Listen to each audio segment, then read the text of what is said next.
Sorry about the brief pause there. I hope that there's no interruption within the video. So like I was saying, the Castros routinely, systematically oppressed their black citizens, and so when you wear that shirt, I'm not sure that you really thought about who it is you're promoting and what it is that you're promoting. And I often, when I talk about this particular phenomenon, like somebody will, typically a pro-socialist redistributionist mindset, will mention the fact that, well, Castro gave his people free healthcare, or Castro gave his people free education, or a very common one is Castro spent more on education than prisons.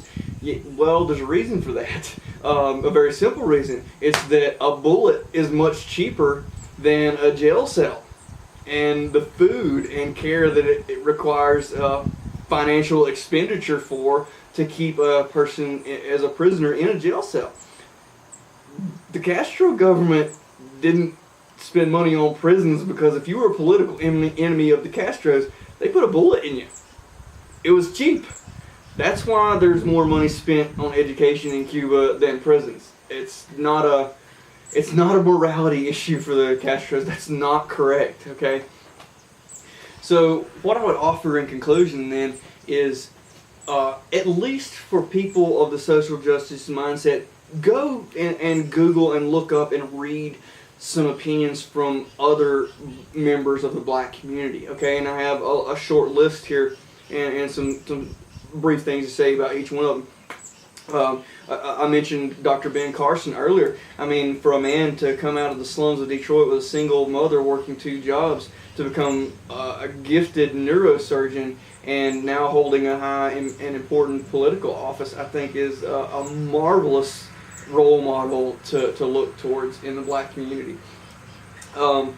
Jason Riley is a name that many people are not familiar with. He actually has a really well written book called Please Stop Helping Us, and where he makes the financial argument, actually the financial and the moral argument of the extravagant efforts made on part of the government to redistribute more to the black communities has actually become a detrimental aspect to parts of those cities and those communities.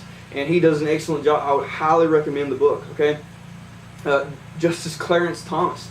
Get on Google and Google his comments that are off the record, that are not court-related opinions. Okay, excellent, highly intelligent role model for the black community. If you want a sports role model, Charles Barkley. Charles Barkley has some unabashed criticisms of the way that the government handles these situations, especially in terms of redistribution and things of that nature, and how they are detrimental.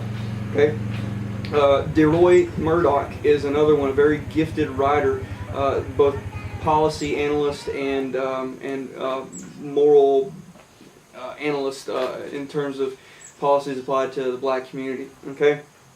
And my personal favorite, who I could read him for any day of my life.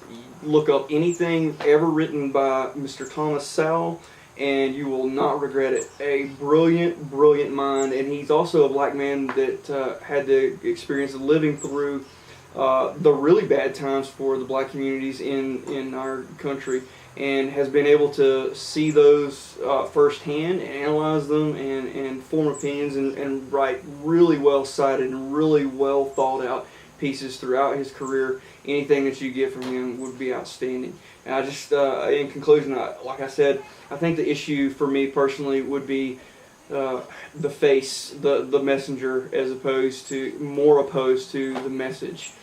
And I hope that you, any of those any of you who are watching, found this insightful and thoughtful, and I hope you enjoyed it.